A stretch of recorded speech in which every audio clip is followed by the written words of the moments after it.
வணக்கம் ஃப்ரெண்ட்ஸ். நம்ம இன்றைக்கி சோசியல் ஆக்டிவிஸ்டில் யாரை பற்றி பார்க்க போகிறோன்னா டாக்டர் நந்திதா கிருஷ்ணாவை பற்றி தான் பார்க்க போகிறோம். நான் உங்கள் வீணேகஸ்ரீ 8C from Bharat Vidyalaya matriculation higher secondary school Reddipatti Namakkal. இவங்க ஒரு சாதாரண பெண்மணி கிடையாது. வாடிய பெயரை கண்டபோதெல்லாம் வாடினேன்கிற வள்ளலாரின் வரிகளுக்கிணங்க இந்திய சுற்றுச்சூழல் பாதுகாப்பு மற்றும் கல்வி மேம்பாட்டில் முக்கிய பங்கு வகிச்சிருக்காங்க.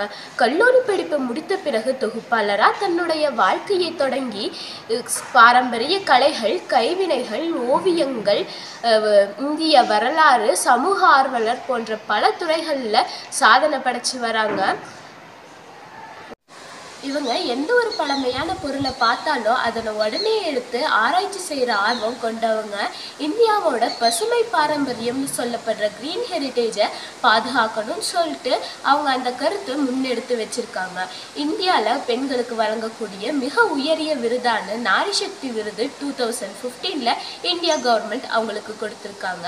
இவங்க எழுதிய நூல்கள் எல்லாமே பார்த்தீங்கன்னா சாக்ரட் பிளான்ஸ் ஆஃப் இந்தியா, அதாவது பழமையான மத பாரம்பரிய நூல்களை பற்றிய நூலாகவும், ஹிந்துசம் அண்ட் நேச்சர், இந்து மதம் மற்றும் பழமையான நூல்களை பற்றிய ஆய்வு பற்றிய நூலாகவும், பெயிண்டட் மெனுஸ்கிரிப்ட்ஸ் ஆஃப் இந்தியான்னு சொல்லப்படுற பழமையான ஓவிய ஓலைச்சுவடிகள் பற்றிய நூலாகவும் தான் இருக்குது. இவங்க இன்னமும் கூட பழமையான பொருட்களை எடுத்து ஆராய்ச்சி செஞ்சு அதனை பற்றி பல நூல்களை எழுதிட்டு தான் வராங்க.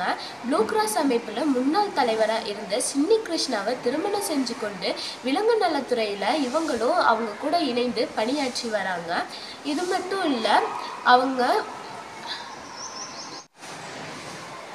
நம்மளும் இவங்கள மாதிரி ஒரு சமூக ஆர்வலராக பங்காற்றணும்னு சொல்லி நம்ம உறுதி எடுத்துக்கலாம். Thank you friends.